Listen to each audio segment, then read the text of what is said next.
Hello everyone, my name is Sam Marsh, and in this video we are going to be doing some work on the S2000. Let's get to it. So if you have been around or in the Honda game for the last, 20 plus years, you might know Hasport.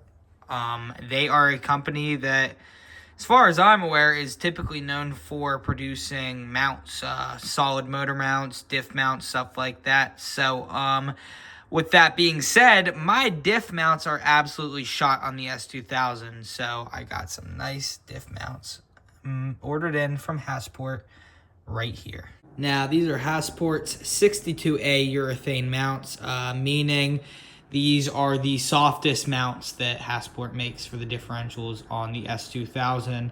To be honest, I'm not entirely sure where I'm going with this build yet. I'm just starting out, fixing it up. So since everything is pretty much stock engine-wise, I figured that might as well get closest thing to stock. I believe these are rated for 250 to 300 horsepower, which this is completely stock S2000. That is all I need for now. And I had trouble finding these. I guess Hasport... There, let me flip it around there. But I guess Hasport has been running into some issues with their suppliers, and specifically these these mounts. Why that is, I don't know. I'd imagine they just can't get the supplies they need to physically create them. So I had to scour, search eBay, everywhere, email, message everybody I can. Hey, are these something you order directly from Hasport, or is this something that you would have in your inventory? And luckily I was able to find a supplier that had exactly one set left, so I made sure to order those in right away. We got them here, and we should be good to go. Enough rambling. Let's get on over to the shop so I can show you guys how to get these installed. Alrighty, so just like that, we are at the shop. It is the next day, the next night actually. So yeah, I'll show you my S2000. So right here is my 2003 Honda S2000 AP1. I got it about a month or two ago. I got it on the alignment rack because as it sits right now, it's on Skunk 2 lowering springs, and it's just too low to be able to get on a normal lift. Now, I could drive it, onto ramps, onto wood blocks, and it wouldn't be that hard to get it on a normal rack, but, seeing as I have this rack built right into the ground, I might as well just drive it right on. As far as all what is done to this car, it's really not that much. I bought it lowered on Skunk 2 lowering springs. It had all mix match wheels, so I got some OEM wheels on it. It had some cheap, not real bride seat, so I put the OEM seat back in. Pretty much just a lot of maintenance work. I had to do an axle in the rear. I had to do a pressed wheel bearing. It was missing a bumper. The windshield was shattered. Had to do a new battery, positive terminal, all fluids, yada yada. The list is endless, and I'm still not done. But anyway, let me show you what it's actually here for today. Alrighty, here's underneath the S2000. There's that brand new EPS, well, not brand new, used, but the EPS rack I just put in. It's lowered, so got them spacers under there. We'll go to the back here next. Little exhaust, made in Japan.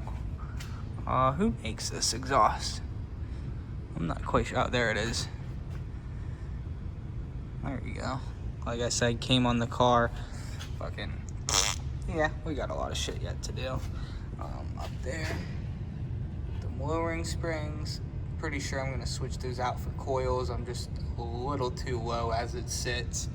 What else do we got? Also got spacers in the back here because it's lowered. Oh, focus. Not gonna focus. But yeah, that's really about all that's aftermarket on this car. Here are those bushings. They actually aren't as bad as I remember. That one looks fine. That one looks fine. The only one that was really like shot. Oh, let me see if I can take my headlamp off. Yeah, that was the only one that was pretty bad. Yeah, not really that bad, but either way, want to get those Hasport mounts on, so let's get to it. Alrighty, and I just checked IN as well.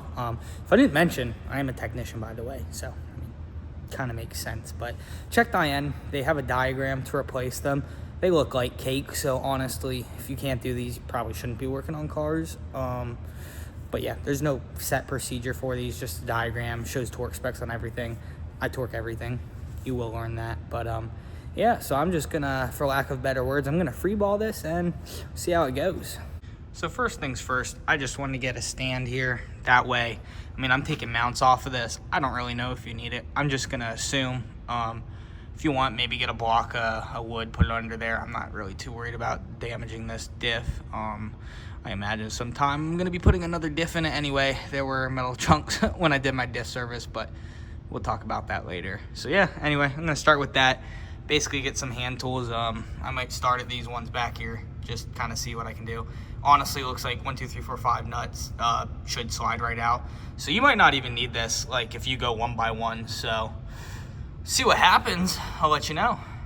And for anyone who, I don't know, may be wondering, this is my little mobile station. I'm working out in the main shop just because I'm in the back of the shop. I explained everything about it being low. So I have this little cart set up, pretty much all my grab and go stuff. That way, pretty much everything I should need should be out here. Normally I keep this torque wrench in my my bigger 56-inch box, but obviously I got it out because I'll need it right now. I'll eventually be doing a tool tour. Guys, let me know if you want that.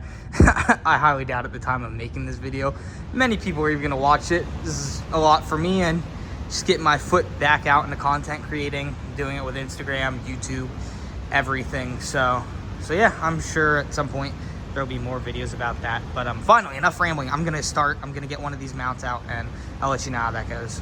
All right, I wanna take a video of this just cause, focus.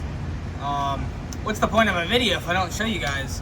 So that nut there, obviously, I would loosen that one first since that's actually what's mounting you, and then loosen those outer ones. But very fortunate, everything's nice and loose. So I got all 5 of these loosened up. I'll pull them out and then I'll be right back as soon as all of those are off. And then obviously there's 2 mounts back here. It is the exact same procedure. So I'm kind of just gonna show you on this one. And then we'll jump, where are they? There they are. Then we'll jump to these ones back here and go from there, see what's up. This all looks really easy, so I am not worried about this. All right, really hard work, but I got the 4 bolts out. I haven't even touched it yet. And I guess I should actually film this. Bam. That, no hammering, nothing. This car has not been kept in a garage. It has 200,000 miles on, and yeah, right off. Now, I'm noticing this. So, gotta figure that out, because obviously that's not gonna work. So yeah, probably take that bracket off and then I could probably take it out. So yeah, okay, that bracket holds both sides of the diff mount, or both sides of the diff. See that there, that there. So I'm probably actually, yeah, gonna need to support the diff and then take that bracket off. And then I think that should leave me enough room to pull that. Unless I were to just drop like the sway bar, which I'm thinking about. I don't know. Let me think on this and I'll let you know what I do. All right, so we got both of the old mounts here. Let's get both of my lights on. As you can see, that one side is pretty shot. Other side's not too bad, but it's not really even where I saw the damage. Oh, I guess it is a little torn up. Now, here is the answer to your question, my question. I wasted a bunch of time.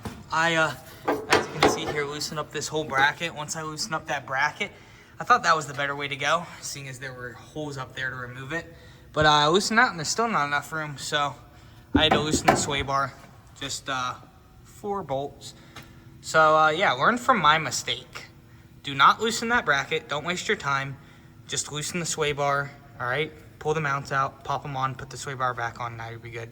Because now, if you're like me, I gotta waste all this time bolting it back up. Shouldn't really be that much. It's not that much, so I'll get back to you when I have those ones in, and yeah, then we'll get to the front. I actually, come to think about it, so I don't screw myself, I might just loosen these right now and do these ones. So let me do that. Obviously, big nut there, and it just appears as though there are 2 small bolts underneath. So let me get those out and I will be right back. All right, I don't have them both out. I just have one out. I gotta hurry up. Gotta go home. It's getting late. The missus is getting mad at me, but I got one of these out. That was in the way, so maybe if you take that dampener or whatever you want to call it, exhaust hanger, out of the way, it'd be a lot easier. I just let the diff hang and just kind of pulled it out of the way. So I don't know, whatever is easiest for you, that's easiest for me. So I got 3 out. I'm gonna pop that new one in so I can kind of rotate and then go after that last one, wrap it all up, get this shit done.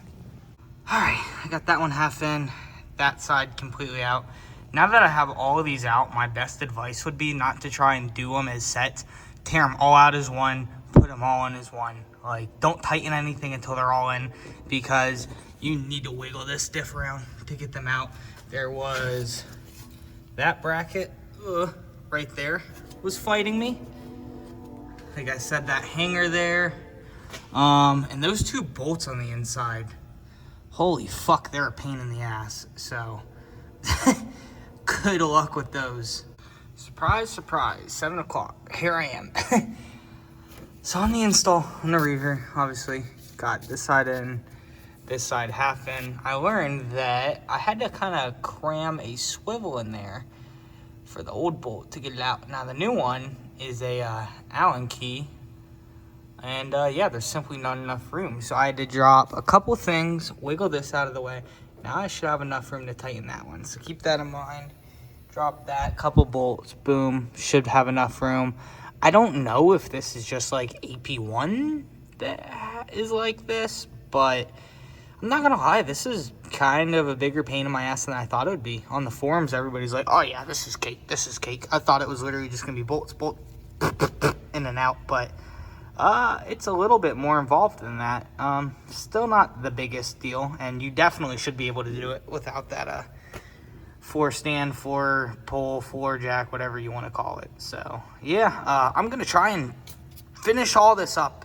Hopefully it's not 8 o'clock. I gotta rush, not rush because you don't want to rush, but you know what I mean. I'm gonna speedy up to get her done. And I said about torquing, but you guys probably obviously don't know. These small ones here get torqued to 33 foot-pounds, and then these ones, I believe it was 47. All right, still going back together, but before I just want to tell you the torque specs. These are 33. This is 47, and let me double check again in case you pull these brackets. I'll let you know what those are. Alrighty, and those bracket bolts right there get torqued to 54 foot-pounds. Ooh, look at that. In. Pow, pow. Now, the only last thing to do, don't forget your sway bar. Get both of those bolts in, and those go to 40 foot-pounds. All right, and finally, we are completely done. Sway bar is in, diff mounts are in. We are all torqued to specification. Makes me feel good inside. It is 8:10. I am supposed to get out of work at 5 o'clock. I'm gonna wrap up, clean up all my tools, get out of here, and I will let you guys know how it feels. Alrighty, so it has actually been, I don't even know how long, maybe, I don't know, like a week practically. I still haven't finished the video yet, so that's what I'm doing now. But driven the car a couple times. I would say it has stiffened up the rear a little bit. I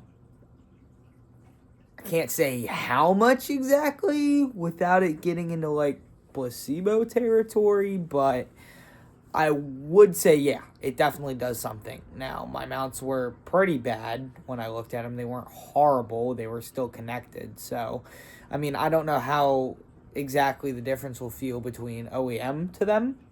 You're probably going to notice more of a difference with some of the harder bushings, but I didn't really want that much of a difference. So, it's pretty much perfect for me. And with that being said, this is officially the end of the video. If you guys enjoyed this video and want more like it, please subscribe.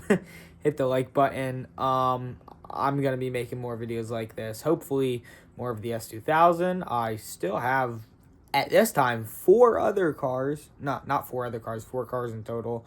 I got one other I don't want to say it's a vehicle, but it's a ride. It's also made by Honda, so I might be making videos on all of them. Some of them might be getting sold. I don't know exactly what's going on there. All projects, and yeah. So yeah, if you want to see more, guess I'll see you guys around. Have a good one.